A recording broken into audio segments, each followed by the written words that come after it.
Good afternoon, everybody. You are now watching the Checkup with Dr. Chanda. Listen, today is the premiere, and I'm so excited. If you're excited as me, I need you to click that share button at the bottom of this post. Do me a favor and share this live with as many people as possible because today is what? Black Mental Health Fridays. Black Mental Health Fridays every Friday at 3 o'clock p.m. Eastern Standard Time. And I just can't wait to get into this topic with you all. Again, my name is Dr. Chanda, and we're about to get straight into the checkup.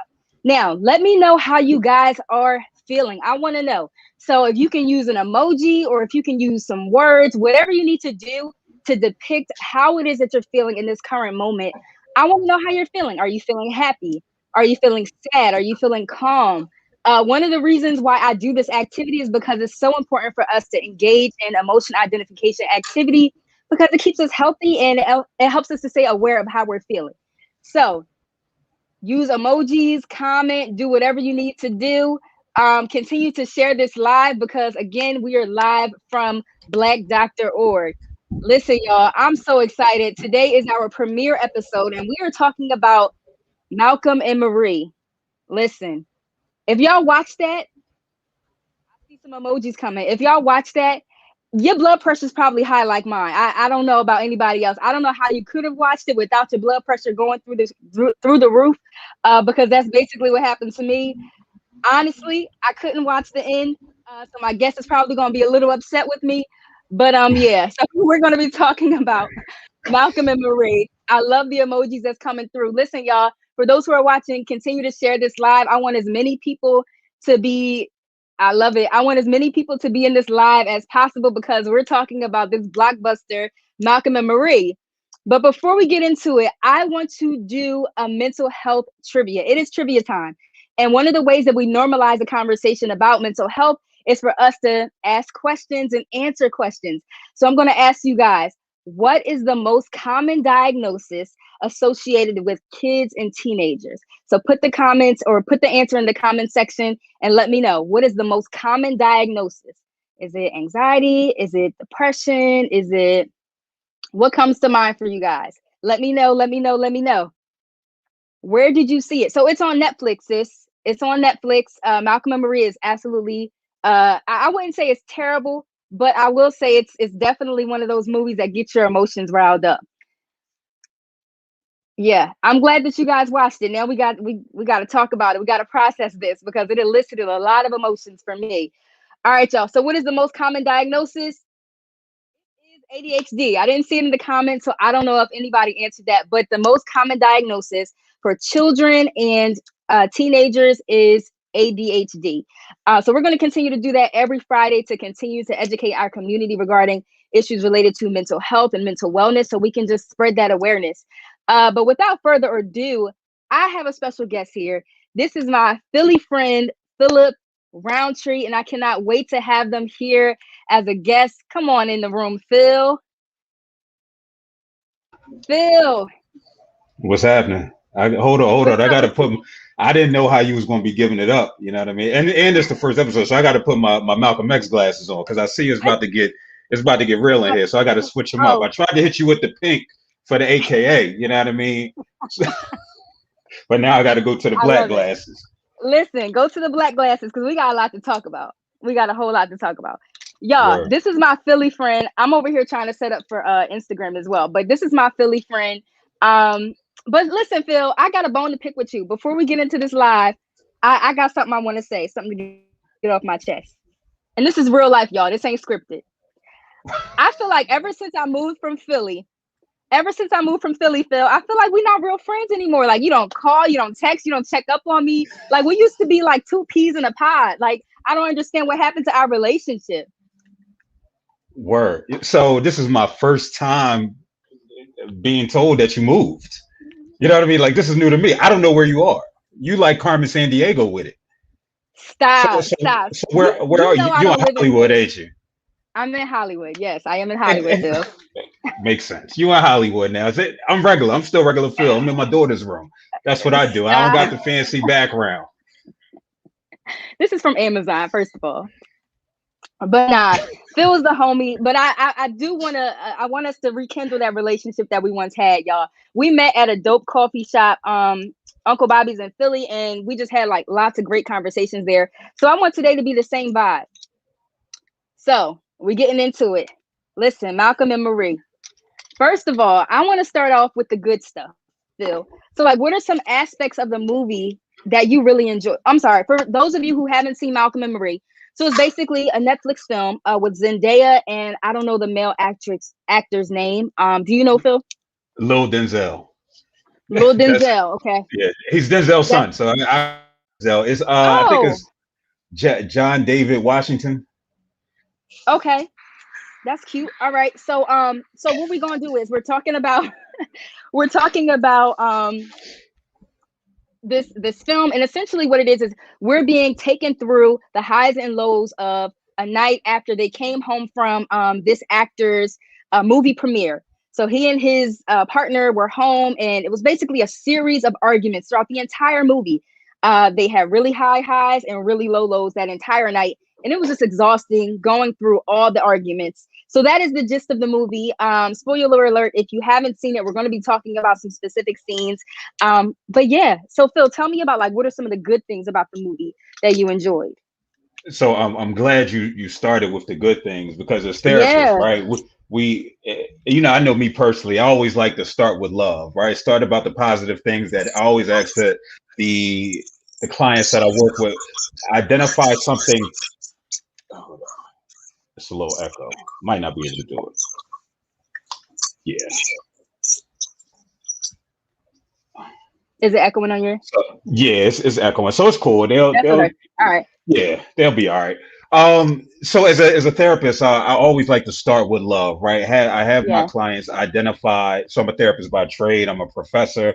I'm a scholar activist. I do it all, Yes. and so I like to Oh, start with love because so often we could focus on the negative things that's taking place in life, right? Like this movie. And so, but it's going to be the things, the positive things, the healthy things that take place in our life that we really got to lean into, especially during yeah. those difficult times. So that's why I always like to start with love. So I think it's apropos that you're doing that right now.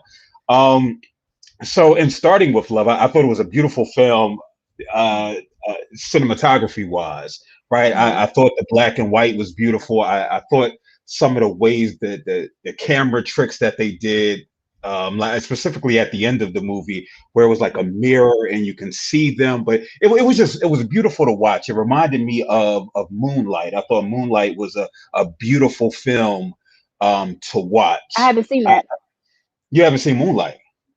Mm-mm. Oh man, Moonlight is a great film. It's a great film. Um, I love the acting, right? I thought they Zendaya and JD Washington did an amazing job. This is my first time. See, I'm in my daughter's room right now, right? And she loves Zendaya. She knows her from the Disney Channel. And so to see her in her first adult role, it was Yes, like, oh wow, she's not a little girl, right? That I'm used to watching on the she did Disney that. or Disney Channel. It's the same thing with JD Washington. He sounded like his dad a lot, especially during his monologues, but he killed it, right? So I think those are two of the and I actually like the film and we'll get into that. But I thought those were two things that really stood out, the acting and the Yeah. cinematography. What about you? Yeah, same here. And Phil, I love the fact that you love that we're starting on the good notes because that's a great perspective to have beyond this movie, but in life in general. When we are seeing something that doesn't appease us, or something that is deemed as negative, it's good to lean into those good parts about it. So I'm on the same page as you. That is my first time seeing Zendaya in that all grown up role. Like Yeah. I'm used to seeing her in the kid shows, Nickelodeon, Disney Channel, but like she really acted. Like I really love how she connected with that character and really exuded everything that we felt, the emotions that she was feeling. And I love that about her acting. It makes sense that that's Denzel Washington's son. I did not know that, but the Oh, way that word. yeah, I did not know that. But the like his monologues and the mannerisms, like everything about, like they both did such an amazing job embodying the characteristics of their characters so that the people at home watching can feel it. Like it was more than just watching it. I felt like I was in a room with them, which is part of the reason why I was so exhausted. But I felt like I was literally there with them. I love the fact that they kept the movie in black and white. Like that was telling in itself to me. Like it was just very like drab. It did something to the mood, just keeping it in black and white the entire time. I loved that. The music selection, the things that they listened to throughout the movie. I'm an oldies lover, so I love old school music. And what else? I think those are the main aspects of the movie that I enjoyed. Those are the main Word. aspects. So I think we're on the same page there. Okay, so we're going to dig deep into it. Go And ahead. one more thing that I loved. Go I ahead. love the writing. I love the writing because I think the writing, it was definitely vitriolic in nature, right? It was very difficult to process. Yeah. However, I thought that it was brilliantly written, and I know that was some of the pushback from people, like it was just too wordy. And I'm like, well, there are people who really have conversations like like this, right? Where Exactly. who have that capacity to speak in the prose that they spoke. In the movie. So I thought the Yeah. writing was amazing. It had so much depth to Hmm. A lot of depth, and we're going to jump right into it. So Phil, I called you while I was watching the movie, and I told you, listen, while I was watching this movie last night, I fell asleep and I had a dream about my ex. Like that's how toxic this movie. it. I don't know if I'm Word. telling too much, but that's just how toxic this movie was.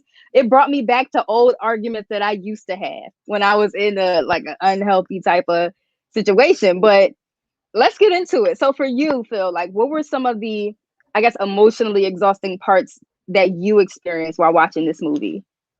Yeah, I definitely think it evokes some emotion. I think that's what the point of the movie was, to bring up these Yeah. feels. They wanted you to ride this wave with the characters, but I don't necessarily think it was an emotional roller coaster as some people might think it to be, because I don't think there was super high highs or super low lows. I think it was, Okay. it was pretty much unhealthy Oh well. throughout the entire film. It definitely brought up feelings about my last relationship. I told you briefly on the phone where I have a podcast.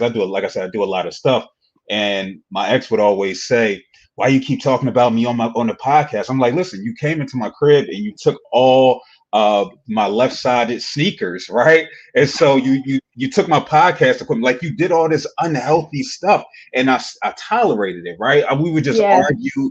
It was to make up the breakups, like the D'Angelo Method Man song, makeups the Yes. breakups, and it was just so unhealthy. And until the point that you're normalizing that type of behavior in a relationship, Yes. and it's not until you get out and you do some work on yourself. Like I ended up in therapy for the third time, where I really learned a lot about myself. But it was a Yeah. byproduct of that unhealthy 2-3 year relationship. Yeah.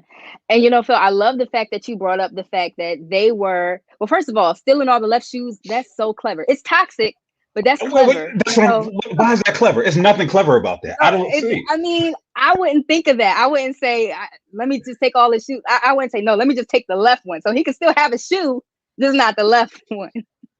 Word. I don't Yeah, know. let's It's stick just like, together. I guess black women stick together. That's the code, huh? sis was thinking outside the box, but I mean, it was toxic. I'm gonna give you that. And so even in this movie, like how you just kind of parallel that situation, there were times where they normalized that dysfunction, right? So Yeah. normalizing just arguing with people, so with their significant other, so casually while eating macaroni and cheese, like like it was normal to them, right? And so I think when we're in relationships, like as people, and again, y'all share this live, I think that we have to get to a place to where we can think about things and see things objectively. Otherwise, it's easy to slide down that slippery slope of seeing things as, oh, that's just normal. Oh, he curses at me every now and then. That's normal. Oh, she steals my left shoes. That's normal, right? Yeah. So we have to really start just doing the inner work in ourselves, like you suggested. I think that's really great. Yeah. Yeah. Yeah.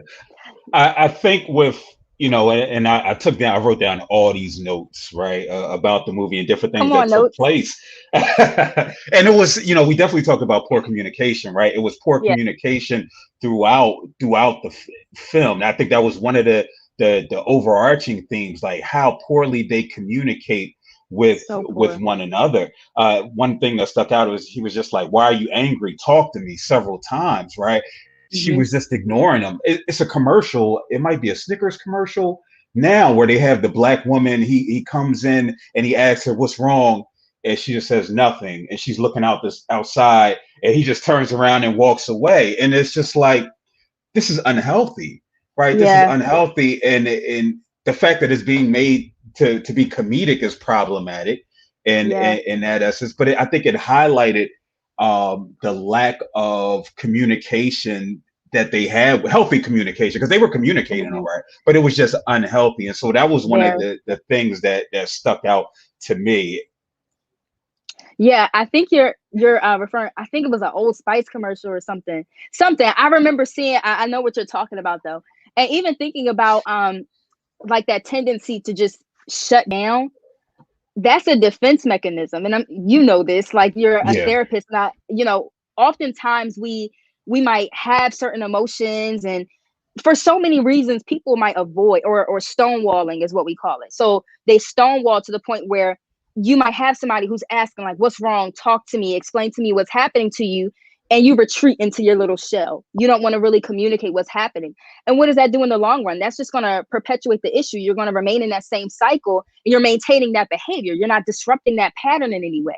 So we yeah, have to really get to a point where, you know, we, number one, feel comfortable with expressing our emotions. Number two, have a relationship healthy enough to where we feel like we can be vulnerable with our partner and not feel invalidated.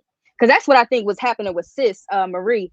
I felt like she was stonewalling at the beginning of the movie so much because she knew Brother Malcolm was going to he was going to reject it. He was going to invalidate her, and he did so many times throughout the movie. see, and I think this is where we veer off, right? This is All where right, we go veer. ahead. Come on, I'm So ready. so for context, right? He directed a film, and they were coming back from a screening of the film. It had all the film critics. They came back, and you can tell from her body language that she was out of it, right? Yeah, He went and made a drink. He feels amazing, right? He feels amazing. This yeah. took place, and the fact of the matter is, she felt invalidated because he didn't thank her uh, Mhm. when he was doing his acceptance speech. He thanked everybody and his mama and the little cat that he picked up on the way home, but he didn't thank her. And so she didn't communicate that to him, right? Yeah. Like she said, she stonewalled him. She cut him off emotionally, and so he was an intense character. And I think this is important to recognize. I can speak about the men that I've come in contact with. I do a lot of work with men, and the Mhm. same level of intensity that makes them successful in the various areas of their lives, it also tends to seep into their intimate and interpersonal relationships. And so that same Mhm. intensity that helped him make a brilliant film is another reason why that relationship was so toxic. And so Yeah. I think in that moment, again, we could do chicken and egg the entire film, right? Who did Yeah. what? Because he would go off, then she would go off, then he would go off. They were just picking with each other because they recognized the triggers for one another. But Right. I do think if she would have just said, "Listen, this is what took place," right, while she was making the mac and cheese, it may have quelled a lot of what took place later in the film. I'm not making Yeah. excuses for them, but I'm holding everybody accountable. Yeah. Now I hear that, and I accept that. I think that if she were to like verbalize what she was experiencing, they may have had a different outcome.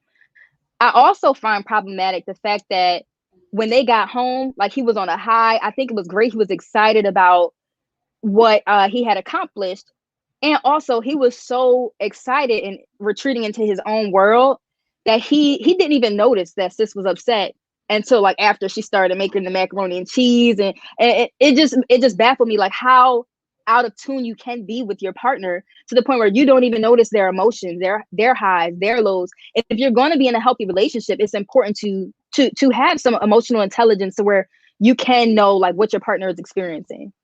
Yeah, yeah, and that's why I'm critical of Will Smith. You know what I mean? Just because he can't just be this perfect. He can't. I'm sorry, he can't be this perfect. But one thing that he and Jada brought up, and I guess the entanglement showed they not perfect at all, right?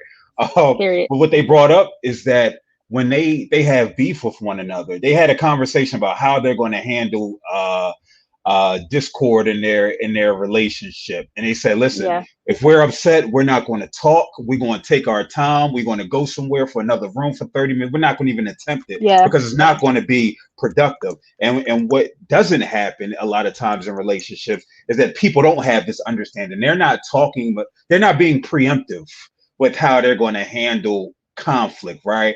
And Yeah. you don't recognize, and so it becomes an issue when you have somebody like JD Washington, who wants to talk about it right here and now, and Zendaya needs time, right? She wants to talk about it when she's ready. They don't have this understanding of one another. Mhm. Or if they do have this understanding, they just ignore it. There's no boundaries related to it. And again, it breeds conflict. Yeah. I feel like, oh man, this conversation can go in so many directions. Um, but I mean, you hit the nail on the head there. I think it was boundaries and the fact that she didn't communicate how she was feeling, and in so many ways, like her idea that she would be invalidated was reinforced simply because she avoided, like she didn't give Malcolm the opportunity to disprove that belief that she had, that like what I'm about to say is going to be torn down or invalidated in any way. But yeah, you said a couple of great things there. I want us to move into some of the things you already talked about, which was like how have their personal traumas impacted their ability to communicate with one another and to have a healthy functioning relationship. Yeah, and again, this is why I say the writing is so brilliant and why I Yeah, enjoyed the film, even though it was good. I will never watch it again. I have no use for it ever again in life. But I think the depth of the writing and the characters and the monologues gave Yeah, insight to the things that they experienced prior to. So we know that Zendaya had an addiction to prescription hmm, medication, right? We know that he had difficulties in relationships. He felt insecure. He had low self esteem, which again, yeah, for so many black men in particular, I have to excel at my work, it, especially if things in my personal life aren't going well. I need something to go yeah, right somewhere, even if it's at the expense of my partner or even my own internal peace, my own internal happiness. And so their individual traumas, it was that trauma bonding that we yes. talk about, where it she she knew how to cut him with words, right? She called him They abusive both so many, did. but yeah, oh yeah. But she would be a little sly with it, right? She would just say, "You're just so emotionally abusive. You're manipulative." It was just like, whoa, okay, I got it. Now his was different. He would talk about his past experiences with other women, and so their approach was different to the same thing, where Yeah, they wanted to really tear each other down.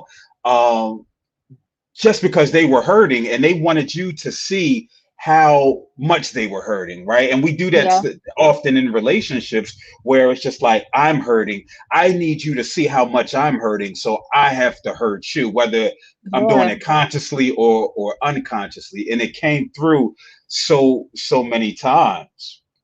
What you think? So many times. No, so many times. And I think even the simple fact that you brought it up, like she had a prescription addiction, he had like relational trauma and so with so many different women, they met each other in the midst of their traumas.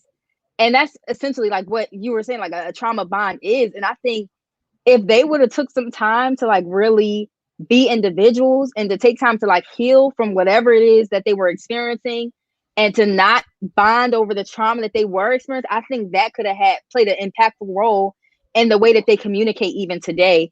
So often we don't realize how, I mean, at the end of the day, we come into relationships with our past experiences, right? So those good experiences that we've had, those negative experiences with that we had, those traumatic experiences that we had. Therefore, if we're not doing the inner work, it's going to unfold like Marie and Malcolm. Like there are ways that people can bond over traumas. There are ways that we can overlook trauma, and sometimes we throw it in each other's faces in the midst of an argument. And I think that was probably the trigger for me, Phil. like during the argument when they would just throw each other's past in their face like that. That's below the belt, honestly. That's below the belt.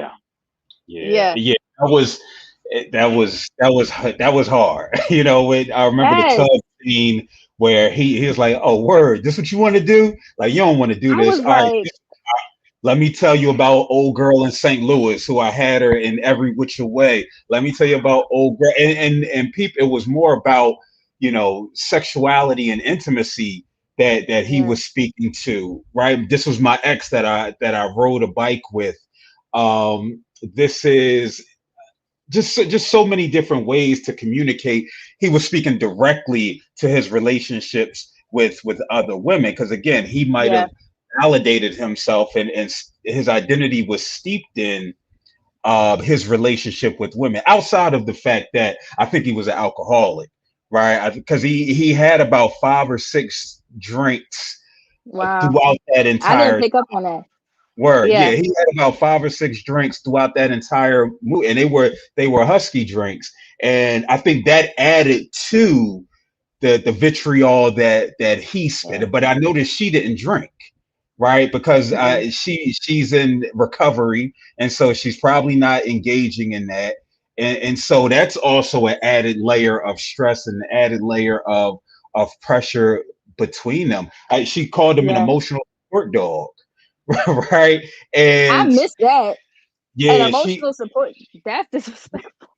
yeah, but it makes sense because like he has this savior complex, right? Where Yeah. he it's that 12 and this the Sam Levinson who wrote the film and directed it, he got a lot of pushback about the age difference between Zendaya and John David Washington. It's like a 12-year Mhm. age gap. And people are like, why, Okay. why? She's a little girl, like she's on Disney Junior. But the fact is, that was a part of the power struggle that existed because he's that older man. I took you off the streets from being a pill popper. You should be grateful and thankful. I have you up here in this mansion. And she needs that, it could be that daddy figure, right? Yeah. Somebody who believed in her. So she might feel loyal to that Hmm. because he believed in me when nobody else did. Right. And Yeah. so we have that taking place. Yeah.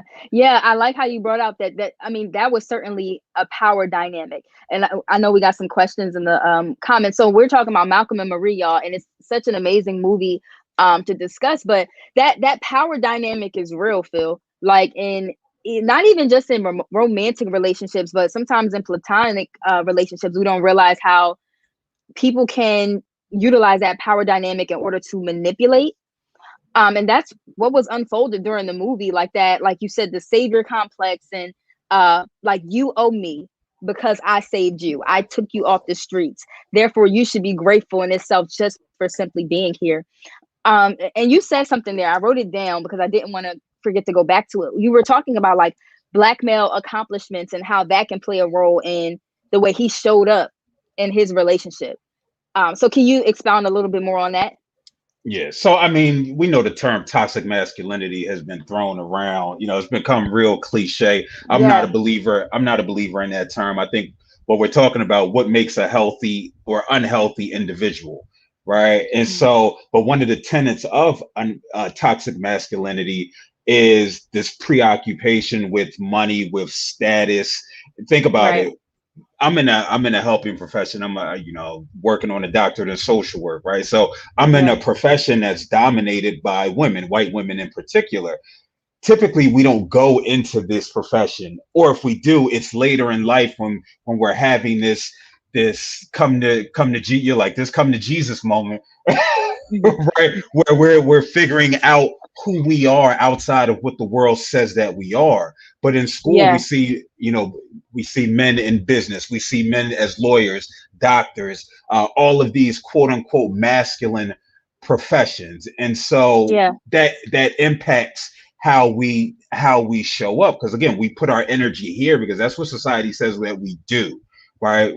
However, and I noticed that in the men's group that I run, brothers in their 30s and 40s, they like, yeah, I'm reevaluating all that, right? Because I'm Mhm. not happy. I'm not at peace. And so what can I bring love it me though.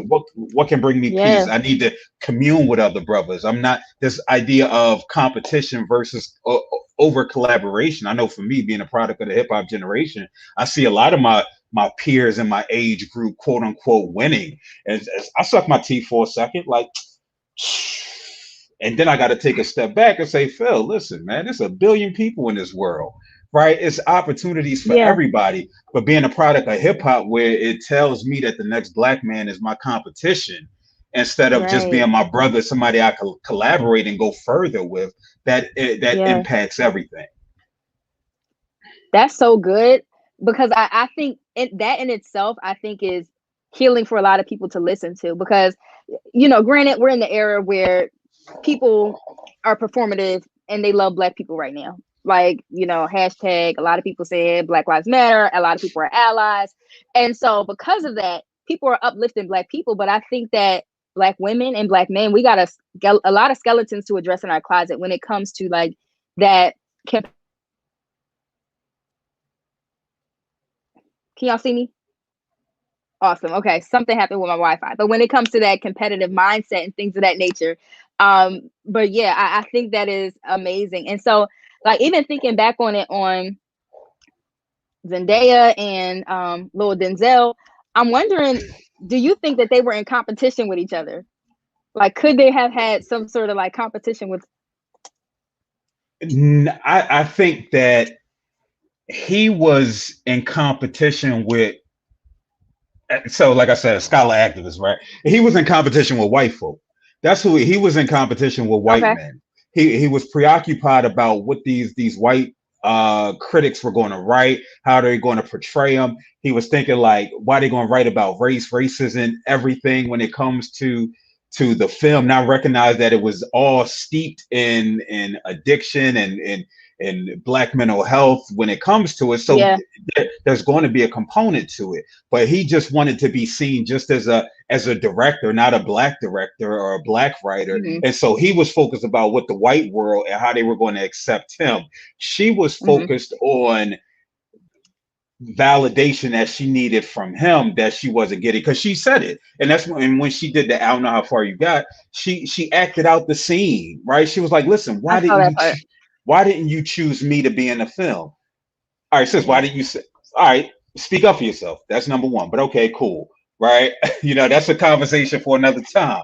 Or we could have it. But she acted out the scene and he was like, damn, you was good. And it speaks to him not seeing her. He Right. didn't see her. Yeah. He sees her as a project that he's working on. She's another film to him, right? Instead of Mhm. a partner, somebody who they can build each other up. No, that's just another project that he had, and that's how he treated her and her emotions. Yeah. I know full well, being a social worker. I remember it.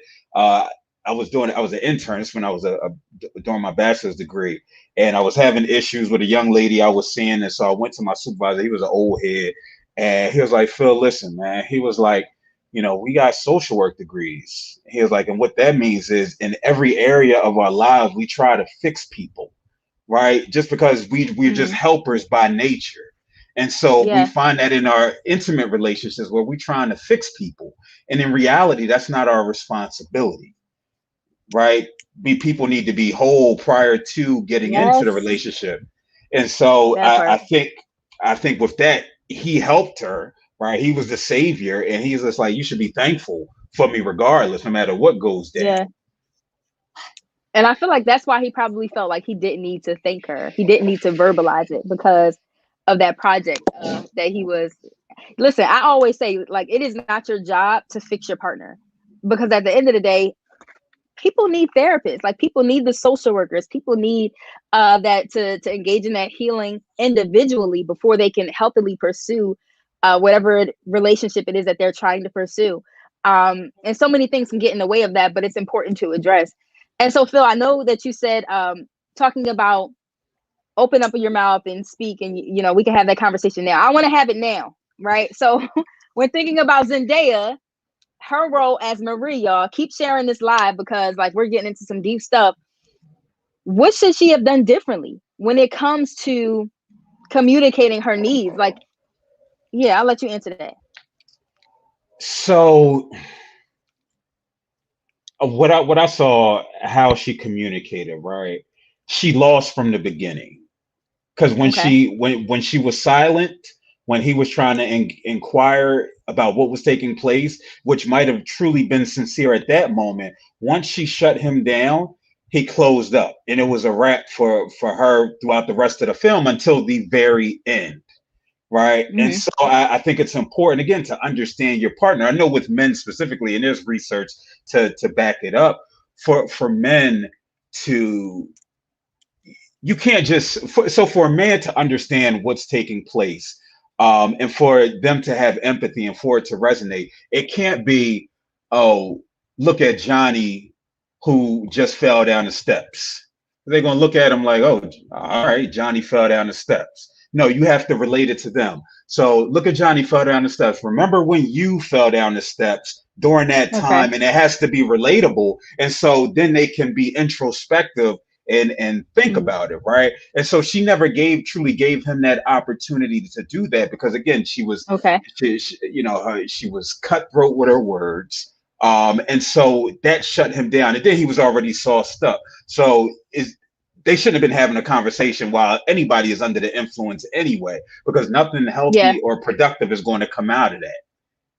That was problematic in itself, and the Yeah. fact that he continued to drink throughout the session. But listen, you're teaching me something when it comes to communicating with men, and you know, discussing things that resonates with them, and that way it helps the empathy and whatever you said. You said it well, right?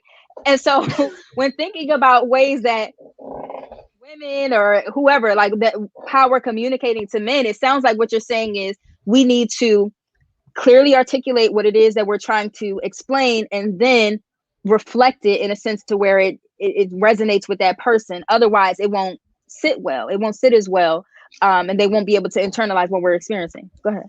Word. So I was Okay. sitting, I was watching a film yesterday with my partner Zakia, shout out to her. And I think it highlighted. It was a specific scene that it was like the aha. We just think different. And I'm never one of those when men are from Mars, women are from Venus. But we was watching it, and she went through this whole spiel, and she called him a mediocre filmmaker in the midst of it. And Mm-hmm. she called him every name in the book. And when it was over, he was like, "Wait, so you really think I'm mediocre?" And I was thinking it in my head, right? Like, damn, why is she calling mediocre? Ignoring everything else that was being said. And my partner thought the same thing, but from the opposite end, like, Yeah. damn, that's all you saw. And for me, I'm like, yeah, I understand it because I put so much effort into this identity. And the one thing that I might feel that I'm confident about and successful about, or conversely, um, I don't feel confident about, right? I'm trying to Mm-hmm. figure out my place in this. And so if the person that I love the most is calling me mediocre, then what am I doing here? Right? I gotta Right. maybe I gotta do something else. So she was challenging who he was and who he thought he was. And so I just thought that was so interesting that her and Yeah. I saw it from his perspective, like, damn, why you call me? You could curse me out. Just don't call me mediocre. Right? Yeah. So That I took think it it's took a hit to interesting. his ego. Yeah. And that's what I It wrote here. I definitely hit said his ego. Yeah. ego is a mother sucker. And we gotta realize that. I mean, we Yeah. all have ego in one way or another, but especially with the roles that we over identify with, right? So for him it's acting. For Mm-hmm. her, I don't even know if she over identifies with the role. I think that, but that's part of her issue. She just trying to figure out what her identity is, who That's it. she Yeah. is, because she was an addict. That was her identity at one point. Now she's not an addict Mm-hmm. anymore, and now I'm just Malcolm's girlfriend, who he doesn't even think. Right. That's so good, yo. I think that was probably the main issue that we were seeing because she feels like she's in this man's shadow. Uh, and then bringing up what's the girl's name? Taylor. So y'all, so those who didn't see the movie, so Taylor is one of his actresses that was in the movie, and they were like side by side on the red carpet or whatever, doing interviews and such. And I think she was jealous of Taylor's position because Taylor was a great actress. She did well in the movie, and so homegirl Zendaya was still trying to figure out, okay, what is my identity? What is my role? Where do I fit in this picture? And because she didn't know where she fit in this picture, I think that took a hit to her ego as well. So we have two people in a relationship with fragmented egos who are trying to have a healthy relationship with one another, which is a recipe for disaster in itself. Yeah, and what stood out, she brought up an example about just his personality, and again, it goes to understanding the person that you're with, right? Yeah. She was like, I mean, Malcolm, if you saw me out with another guy, you would just come up. You wouldn't get jealous. You wouldn't say anything. You'd just be like, oh, all right, well, I'm ready to go. You wouldn't inquire as to who Yeah. he is. Like, why don't you fight for me, Malcolm? Right? And that was her, again, that was her thing, where Mm-hmm. she doesn't feel that he's as invested in her as Right. a person. To talk about the model, one of the friends says she's like a model. Right? And Mm-hmm. again, what is that saying? That you're just a trophy person, right? You're just on my arm. You don't necessarily bring That's anything it. else to the table except your beauty. And what was interesting was how did they how did they work through those things? And they worked through it through the sexual intimacy. That's how they worked through their problems. And she said it. She was like, I mean, sex is the best thing that's happening with us. And it was just like, I know for me, Was if that I at would the have, end? yeah, yeah. That was Okay. roughly, yeah, that was roughly around at the end, because they would have these Yeah. intimate moments where they would connect, and you can see the care that was there. I don't necessarily know. I don't want Right. to say love, right? Because I'm not in there. I'm not. I don't know what they're feeling. You can see the care and the adoration Yeah. for one another. Um, but you can also see that toxicity that existed. Yes. Yeah, Phil. So listen, that was my next question. So they had a very problematic way of trying to overcome these like small spats, these small arguments that they had throughout the night.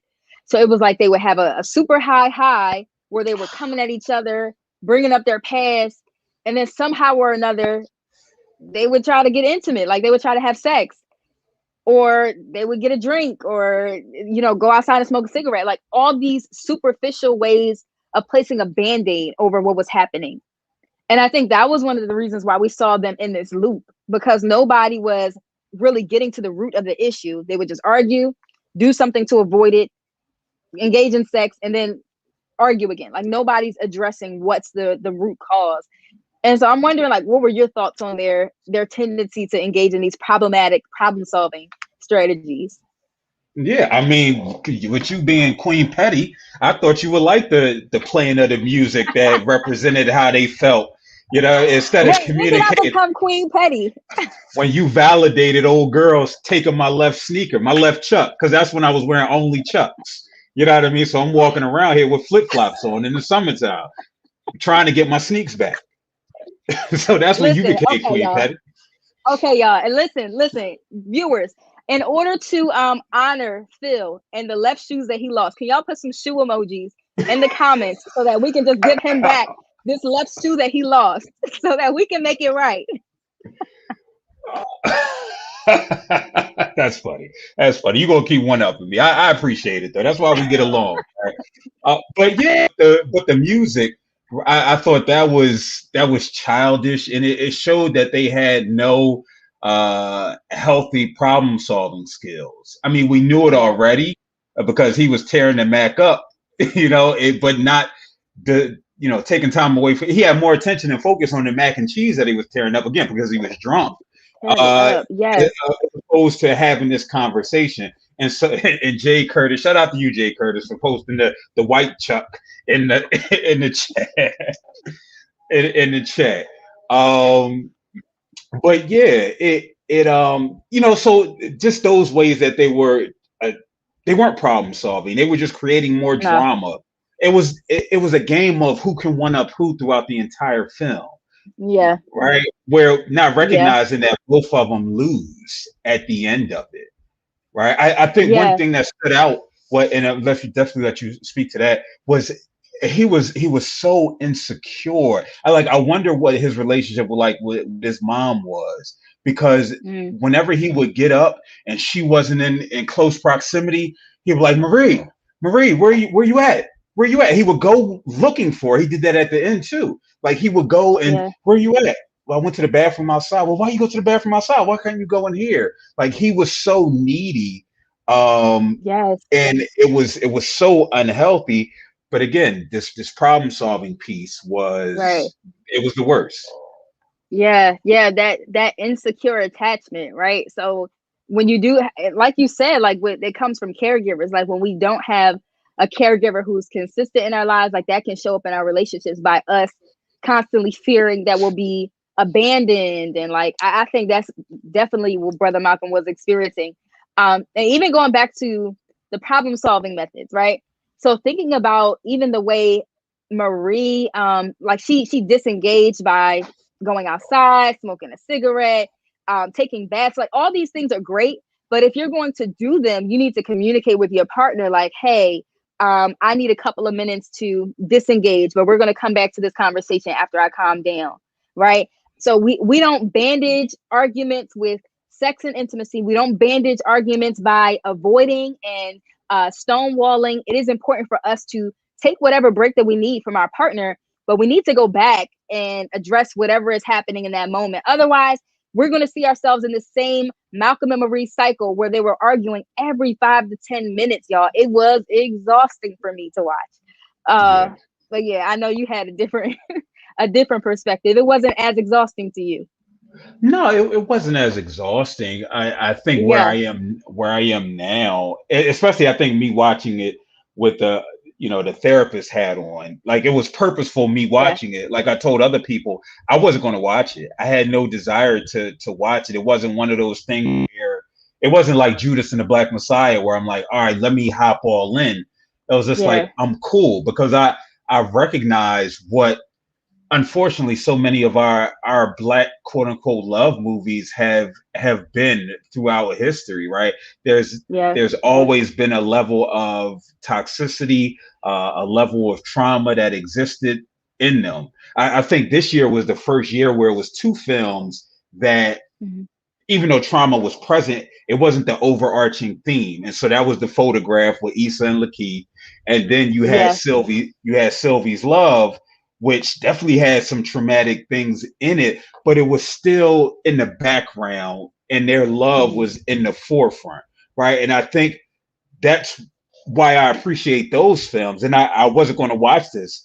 I'm glad I gave myself the opportunity to let it breathe, because we know Yeah. what social media does. It's 1,001 think pieces that come out 5 minutes after the movie shows. I'm like, you didn't even give yourself an opportunity to sit with it, right? To sit and think Right. critically about it. And so I ignored those things. And when I watched it for myself, again, I was able to say, wow, this is not only real, I can appreciate them shooting it in the pandemic. I was able to see all Yeah.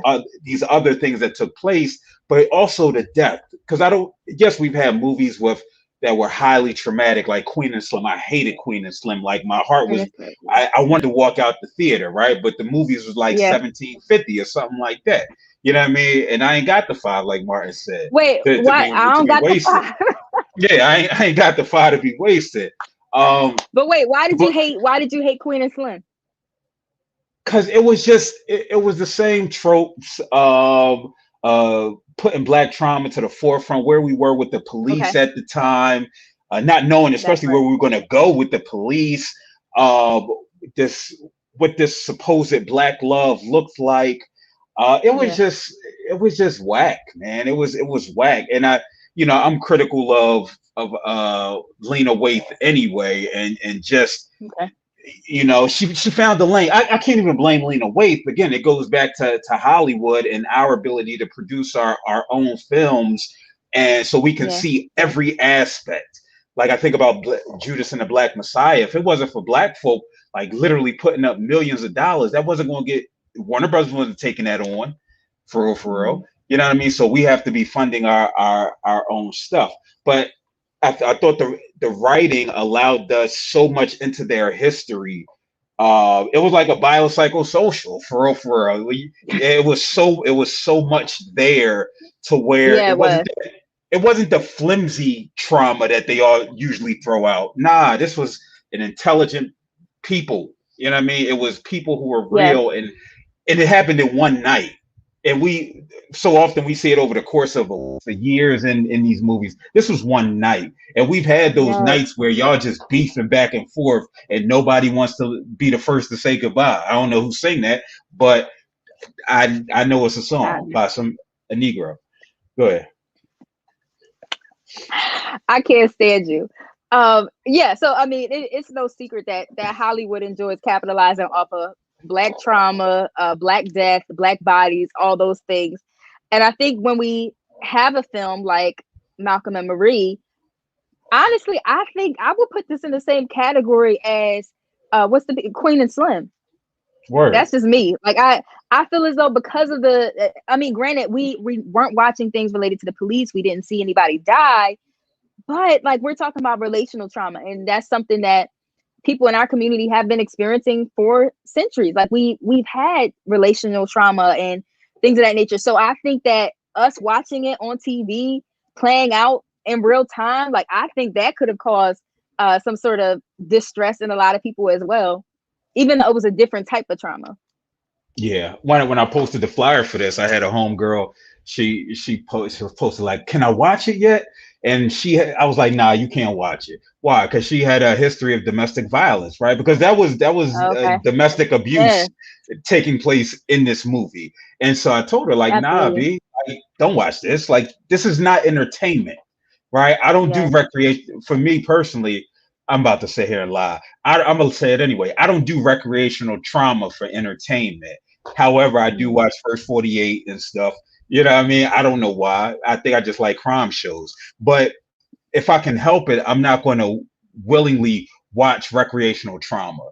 But with this, Yeah. I thought it was so many other things that was taking place that made it a beautiful film. I thought you saw Hmm. Zendaya become a woman as an actor. I thought you saw Yeah. John David Washington, who starred in he was in Ballers, where he's just an athlete, right? Forgettable. I didn't see his Hmm. last movie, but in this film, this was like 10-minute monologues giving off all this emotion. Like I All felt the emotion. right. I Yeah.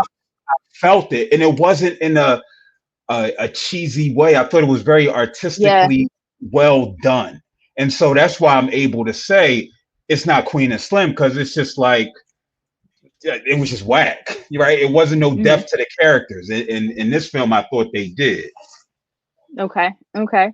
And so, okay, so with that, I noticed that, and I'm kind of going in a different direction. I noticed that their issues went beyond just the relationship and how they showed up with one another. Like even when he was looking for like something as simple as the MasterCard or his credit card or whatever, like he demonstrated very poor communication with that. He wasn't angry at anybody. He was just frustrated. Like where's my credit card? Blah blah blah, and just yelling at the top of his lungs. So I think that just speaks to how what we were seeing, like the stonewalling and avoidance, just poor communication and fluctuating your voice and like all those different things showed up in different areas of their lives, and it wasn't just in this romantic relationship. Reasons why it's so important to pursue healing when we need it, or pursue healing in general, so that we can show up in our relationships healthily. If you do it outside your relationship, 9 times out of 10 is going to come into that relationship that you're in. So it's so important for us to just start to address that. Yeah, yeah. Like she told him, she said, "I don't even want to do this with you because you can't Am I frozen? de-escalate." No, you good, you good. She was like, "I don't even want to do this with you," She's and this was early on. She was like, "Cause you don't know how to de-escalate."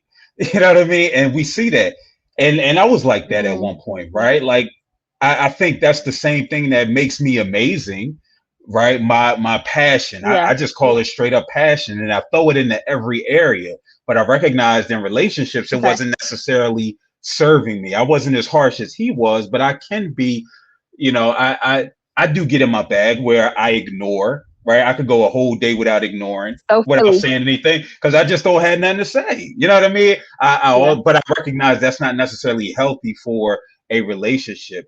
Yeah. looking for his wallet. I know that pressure, right? Because he's like, yo, my career is in the balance. Even though I know Yes. she's gonna say all great things, I still need to see it. And so she had to keep the composure. Babe, listen, check here. Did you check? Where was the last time you was at? She was able to put Mhm. herself aside, which again, that's a running That was theme. beautiful.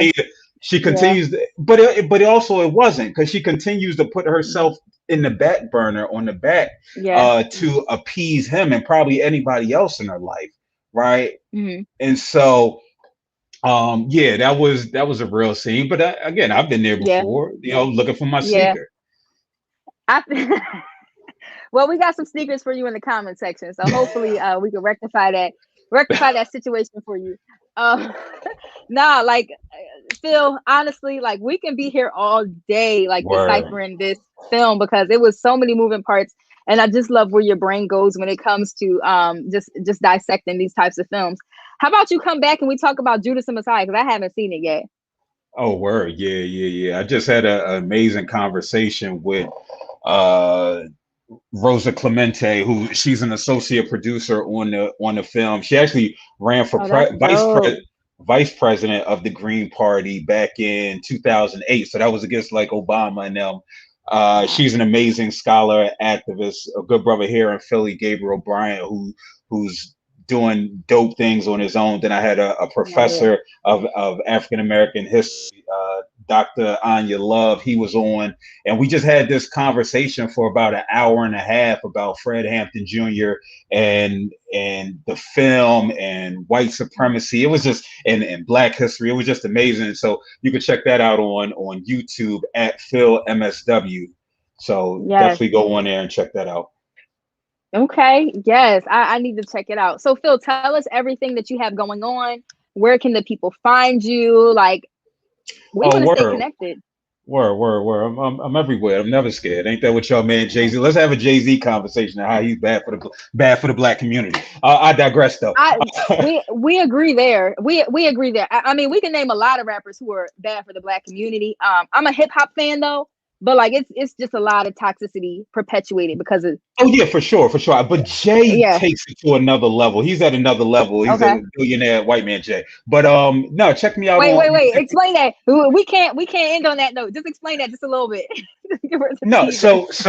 so AOC, the amazing House rep, she said you don't make $1 billion, you take $1 billion, right? And so where are Mm, you getting your $1 billion from? You're getting it off the backs of the people. People say you should forgive Jay for having sold coke and sold crack. No, he contributed to generational trauma for centuries to yes. come, right? And so if there are people out there who Yeah. won't forgive him for it, I understand. And then we could just think about, the NFL thing. That's a conversation. When we talk about black mental health, I know once he had his come to Jesus moment on 444, and he's talking about, Mm, nobody wins when the family feuds and all this introspective mindset that he now has. We got to remember he's 50 years old talking about this. So what about all yeah. the influence up until you becoming 50 and everybody that you encourage? My mother bought me a $250 Reggie Thea Chicago Bulls throwback jersey, and I had to get rid of it because Jay said no more jerseys. We doing button ups, right? And so I couldn't get in anywhere Mm, the jersey on. So we talk about his cultural influence in the yeah. positive ways, but we also have to recognize who he is, who the entire person is, and that's what we talk about the idea Yeah. of legacy. Legacy is who the entire person is. So who we laud when we talk about Kobe, that's not the Kobe Bryant that we laud for his basketball achievements and what have you. That's not the Kobe Bryant. Kobe Bryant is Hmm. Colorado. Kobe Bryant is the one that doesn't have a relationship with his parents. God bless the dead for sure. Kobe Bryant Yeah. is the Lakers. So it's all encompassing when we talk about Yeah. what your legacy is. But yeah, that's the type of stuff I do. You can check me out on at Phil_Roundtree. You should be able to see it on your screen on Instagram. Also on YouTube. I have a show Monday through Wednesday at 7 p.m. Eastern. It's called Rhetorically Speaking. You get to hear me talk about pop culture. You can watch that interview with Rosa Clemente, interviews with dope writers like Kaise Layman, and other people. So that's on YouTube at Phil, PHIL, M as in Mary, SW. and the show's called Rhetorically Speaking. Other than that, man, I'm just trying to survive out here, man. Oh my goodness. Listen, Phil, I'm trying to get like you. Like you just came here and dropped the entire mic. In my daughter's room, so you know it's real. In your daughter's room. In your daughter's room. She's Where so adorable. listen, man, I appreciate you. You know, I'm proud of you Yes. and all the work that you do. I remember when you were sitting there doing your dissertation in Uncle Bobby's, Bro, and you just I sit, was yo, falling asleep. right, and there on a daily basis, you know, buying donuts and eating half and just sitting there. You know what I mean? So I'm proud of you and just all the work that you do and you'll continue to do for the people. I appreciate you, Phil. I really do. Listen, I'm not joking about you coming back. Like we gotta do this again. And you gotta call me more. You gotta text me more because I feel like you've been real shady. And I'm praying that you get those left shoes back. So beyond that, people, you are watching. You are watching the Checkup with Dr. Chanda. Make sure that you follow me on Instagram, Facebook. Let's connect. You can also follow my brand, Minds of the Culture, on Instagram. Shop Black Mental Health Apparel at www.mindsoftheculture.org. I have my lovely guest, Phil, and we are officially signing out, y'all. Come back next Friday at 3 o'clock.